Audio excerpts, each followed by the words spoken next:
Aging Matters on BCTV is supported by the Berks County Area Agency on Aging.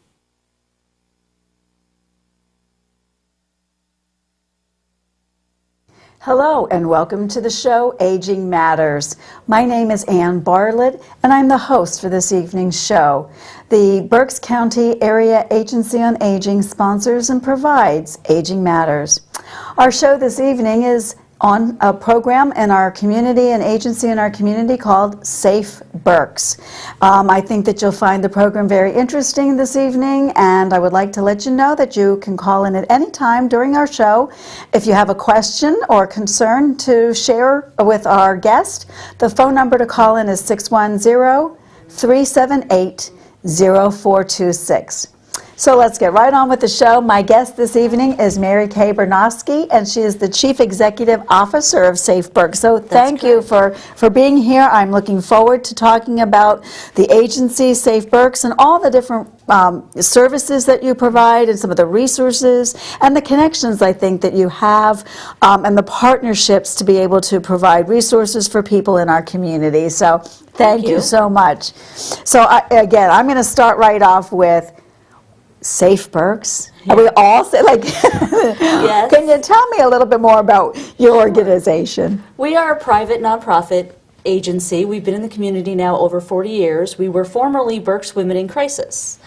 Our agency provides a number of services to victims of domestic violence and sexual assault. We are a program of the Pennsylvania Coalition Against Domestic Violence and the Pennsylvania Coalition Against Rape. And our services include not just intervention, but a lot of outreach and prevention as well. Okay, good. And I know that you want to share your mission because I think that's so important. When we have the mission that we can show on the screen. Yes, our mission is that we provide a safe haven and ongoing support system for victims of domestic violence and sexual assault. And our advocacy and education programs increase awareness and promote the prevention of domestic violence and sexual assault and other oppressions. And we think it's important to mention our outreach and prevention programs because we do believe that these issues are preventable. That there are ways that we can educate people to prevent a lot of this violence from happening. Okay. We'll get back to some of those as the show goes on, but I think one of the important things that I wanted to share, you know, people will say aging and aging matters because our show is called Aging Matters and focuses on, I'll say the older adult. A lot of our programs are based on people age 60 and older. But I think that what we see also in our agency is, you know, older adults are not immune to either of those two, sexual assault, domestic violence, or other forms of abuse. And I know that you're well aware that our agency has a unit called Protective Services where somebody can call our agency and report if any type of abuse, whether it be you know, physical, sexual, whether it be caregiver neglect, self-neglect, abandonment, those financial exploitation. But to know that we do see it in aging, and I think so it's important to make that connection that the services, I like the idea that it says Berks, meaning it's for all of us, particularly here in Berks County. So thank you again for that. So yeah, what we would say is domestic violence and sexual assault is an equal opportunity destroyer. Unfortunately. So regardless of your social or economic status, your age, your race, your education, you could be a victim of domestic violence or sexual assault. And what's unique about everyone's condition, though, is that there's unique problems with all of them. A younger person has different problems than an older person. You know, different economic hardships might exacerbate or have different resources that are available to help with these issues. So with the aging population, we could see what we would say is almost the traditional or expected pattern of domestic violence, meaning there's someone who's exerting undue coercion and control as a pattern in the relationship. But we also might see that as people are aging, there might be other conditions that might bring on some of the symptoms of abuse, like dementia or Alzheimer's or other medical issues that might be, or drug Yes, interactions yes. that might have interactions, and we can see that that's a situational issue, but still that person is not safe. So it's still, they're still eligible for our services. Or if it's not an intimate partner or someone with whom they have a relationship, very often caregivers, whether they be family members, friends, neighbors, or even people in institutions, often take advantage of people for whom they care for by being physically or emotionally abusive, unfortunately sexually abusive, financially abusive, as you've mentioned, is very common. Isolating that older person from other supports as a way to control that person. So they have a lot of different issues, and we need a, as you said, a community approach. Yes. Yeah. To really figure out how best to help that specific person in that given situation. And I appreciate the outreach and education portion because, you know, I was explaining earlier that through some health and wellness education programs that I've had the opportunity to provide in our community, I've taken them out into the community, and you know, most people want it to improve their health, so they listen to the program on stroke prevention or something like that. But it's very few times that I think groups might ask for a presentation. They didn't the topics that you don't want to talk about. In our world, it might have been something like incontinence, but I don't think that you know, it's not a casual dinner conversation about, you know, either of those two, the sexual violence, the domestic violence or sexual assault, unless maybe we hear about it in the news. Maybe it's a, you know, an actor or something that's bringing this to attention. Then we might talk about it, but we never bring it home. Right. We don't really, so it's tough to be able to kind of open that up with the door. So I kind of also want to put a note, because of that outreach, that, you know, if there's senior groups out there, folks that live in apartment complexes, particularly the seniors who are living in certain senior appropriate and financed apartments, that I think it'd be great to have somebody be able to provide those folks that are there more direct information about Safe Berks. So I just wanted to put that in before we move on, because I really want to talk about, you've got so much stuff going on here. Right. So I'm going to let you start with what you want to talk about first in terms of the services that you provide. Well, in terms of the services, one of the first things that we talk about is sometimes there's not a common language. So again, kind of tying in the outreach as a segue, having us come out and talk about it, because for people, they might not see this as abuse. You know, we might call it domestic violence or sexual assault. That's not a language that they might understand. You know, they might feel that something's not right. They might feel like they don't want these behaviors to continue, but they still have a relationship with this person. They still depend on this person. They don't want to get the person in trouble. So they might not have a common language that they can talk about. So we'll first talk about you know, specific behaviors as opposed to labeling it domestic violence. So are you afraid in your home, we might ask, or are you being hit, or are you being, you know, is there something that's happening that causes you some discomfort or disquiet? Makes you feel uncomfortable. Right. And then, you know, for our resources, the first thing that we would tell people is if there's any questions, we have a hotline number and a text line. Even for elder people, they use the text line, they use cell phones. And our hotline number is 1-877. And I think, do you have that up? We can put it up on the screen, I believe. There it is, yes. There we go. I'm sorry. We can show that. Our 24-hour toll-free hotline is 844-789-SAFE or 7233 on your dial. And then our text line is, if you text Safe Berks to 20121, someone will be able to answer you right away. And that is 24 hours a day, 7 days a week. That is available in English and Spanish. Oh, great. Okay. Same numbers for either of those.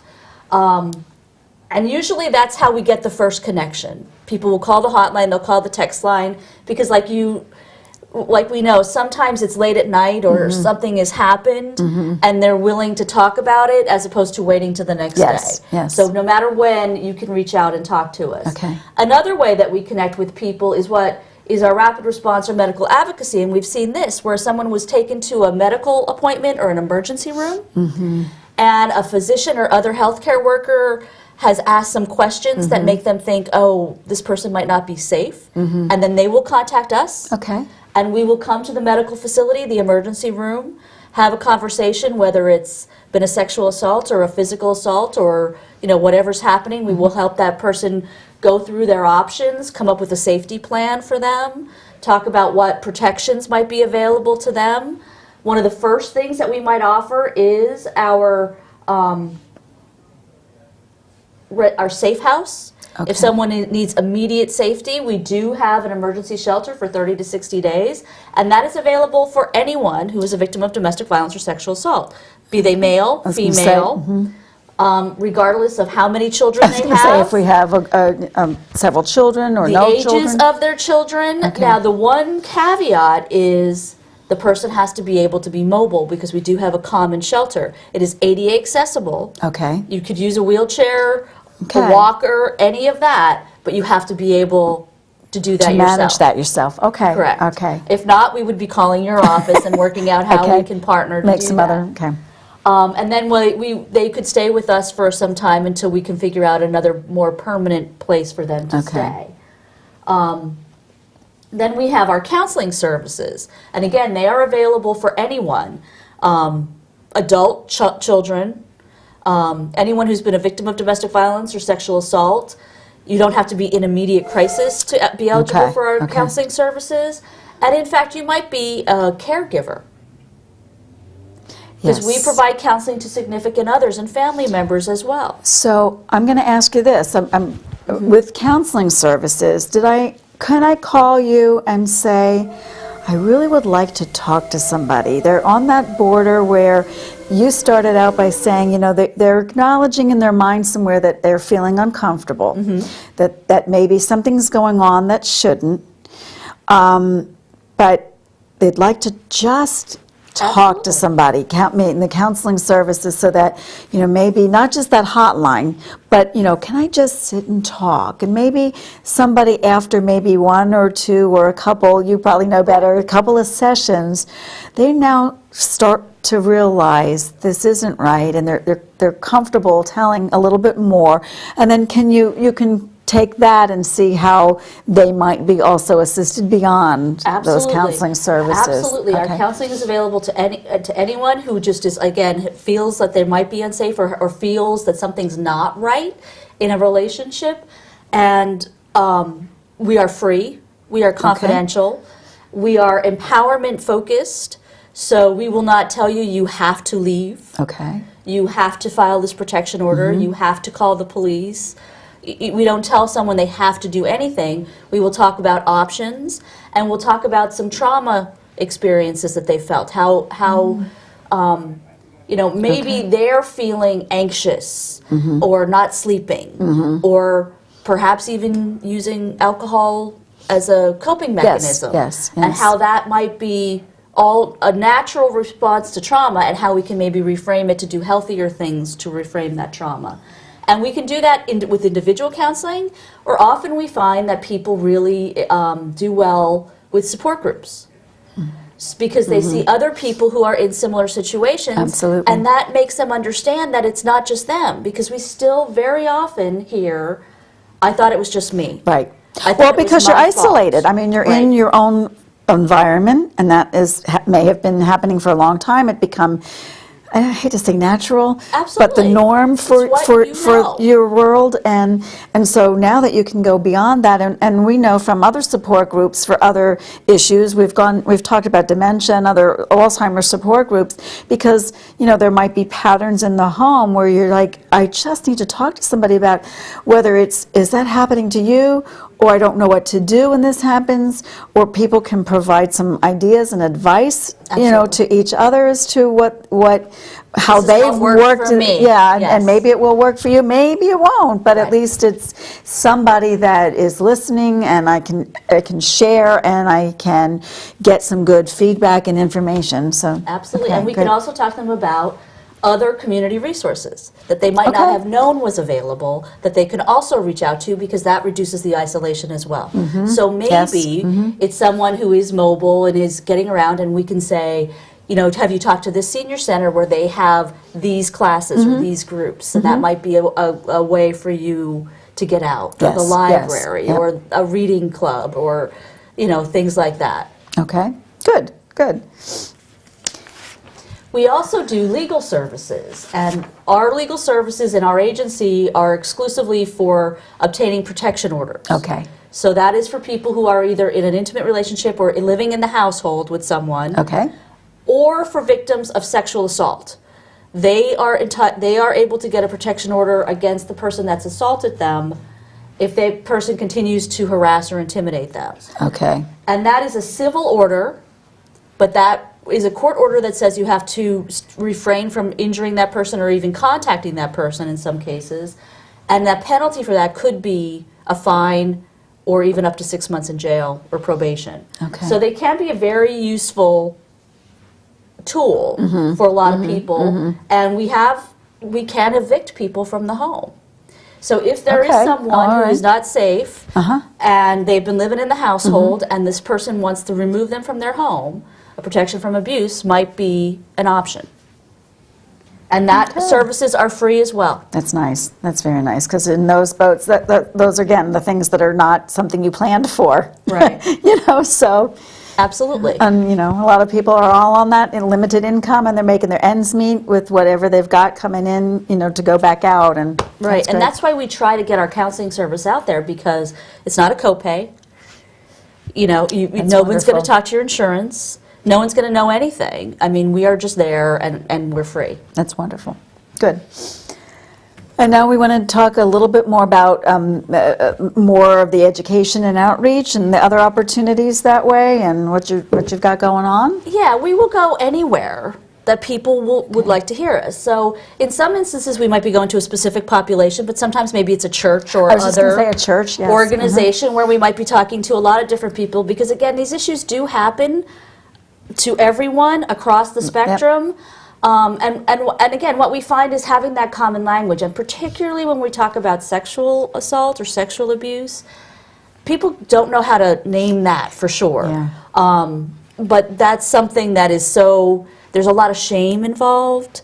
So being able to have conversations, and we find very often that is the way we reach people. If we're out talking to them, and they might be willing to come up afterwards and talk to us, but having that first contact is very difficult. Very difficult. And I think with a variety of places like that, and I'm going to go back to the church, and if that it's happening there, and you have a variety of folks, families, and all ages that attend and are listening to the presentation, it may occur to them later on as things continue. We had a situation where, even kids, I'll say teenagers, that it might be happening to them, and they've heard it in the church and realize, oh my gosh, their friend, maybe I can now talk to my friend a little bit better, Right. and encourage Absolutely. them to visit Absolutely. Safe Berks, to give a call, to get some assistance. So, even if it's not happening directly to you, Absolutely. you're hearing the message, and I think you can be so much more helpful, and that extended, I call it, outreach. Absolutely, yes. And then we do systems advocacy, which is a lot of what we talked about earlier with you. We work with different systems. So we might be working with the Area Agency on Aging to provide some protective services, or put a safety plan into place for an individual, maybe law enforcement. We work with them to understand what the unique issues might be confronting this person, why it might be difficult for them to say, I want to press charges, or testify in court. That's not an easy thing to Right. do. So how we can be supportive of them in making these decisions, but get the information that law enforcement needs to be able to perform the tasks they need to Okay. perform. Senior centers, schools, churches, all of those places where people might be, drug and alcohol. We know older adults are not immune from that as well. Sometimes Right. it's a coping mechanism that comes along with a lot of these issues. Or the impetus Right. that's bringing about that. Right, so working with them to provide resources for older people who might have, again, unique issues. Yes. They might have mobility challenges, they might need attendant care, there might be other concerns, or just cultural barriers, because, you always just put up, right, you do what you have to do, you just make do and mend, Yes. and Yep. you don't ask for help. And I think they've learned along the way, if it has been something that's been occurring a bit, you've maneuvered that life Exactly. and kind of know what you're doing a little bit here and there, but Right. again, over time, and knowing it is just not right, hopefully that will encourage somebody to go further with that. And talking to healthcare systems in particular to make sure that they're not screening older people for these issues. Not forgetting. So they are making the assumption that it can't happen over Right. the age of whatever. They are, Okay. they screen for these issues for a lot of people, but sometimes they might not think that's not something I'm going to have to worry about here. Yes. This person's older, they don't have a relationship, but we know that that's They not do. the case. Right. Absolutely. And again, all of our services are free and confidential. And we are always actually also looking to engage seniors who want to volunteer. Oh, so there's so in some of the aspects. So how would I, as a senior, because clearly they probably have a little bit of time to maybe work that in, and I think that always gives us purpose, Absolutely. and a desire to volunteer for whatever reason. So what are some of the things that you would Some look of for our as a volunteer volunteer? opportunities are, working with our Safe House residents, providing welcome Oh, okay. gifts for them. We do toiletries, putting those together, maybe cooking dinner Okay. for our residents. We have, clerical work, community, pamphlets, newsletters, those kind of things that we can get out. Any kind of in-kind donations, toiletries, Oh, okay. clothes, All right. pillowcases. Okay. All of those things are accepted. And of course, monetary donations are always accepted I'm as sure. well. So speaking of monetary donations, you just set me right up for that one.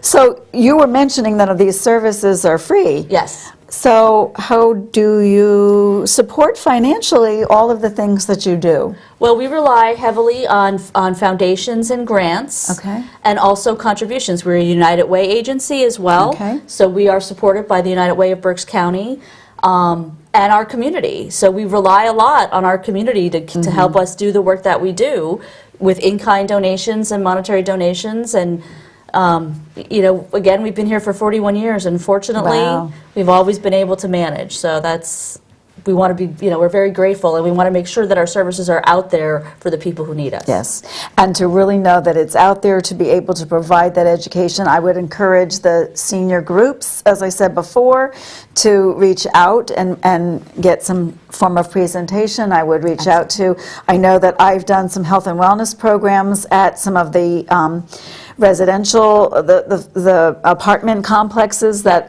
are focused on seniors, and I know that they, I'm sure, would appreciate some education.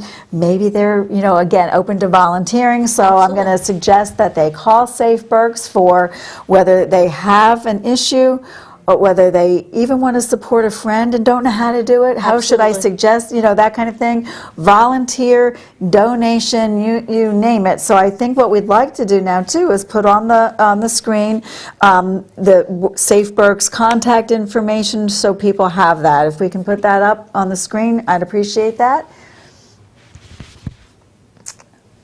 That's it. All right, so so it's Safe Berks? It's Safe Berks. We're at 255 Chestnut Street, and our toll-free number is 844-789-SAFE, or text Safe Berks to 20121. And you are there on that number, just a basic daytime, Monday through Friday for this number? Not for the 844 number. No. That's what's up now. Oh, okay. I was looking at my That's 24/7. 373-1206. Thank you. All righty, very good. So you have the 24/7 phone number, and then you have also this phone number and that other contact Right. information available. Great. If we have one last minute here, Mary Kay, what would you like to say to wrap up something that you want us to all know about Safe Berks? Well, I just want to say I thank you for the opportunity to do this, because we're always looking to make sure that our message is out there to people that need our help. So don't be afraid to call. I mean, you're not going to be judged. You're not going to be turned away. Just reach out and call us. Okay. Thank you. Good. All righty. Well, that's the time. Thank you so much again, Mary Kay, for your time and for sharing the information about Safe Berks. And I thank you for tuning in to Aging Matters. Aging Matters on BCTV is supported by the Berks County Area Agency on Aging.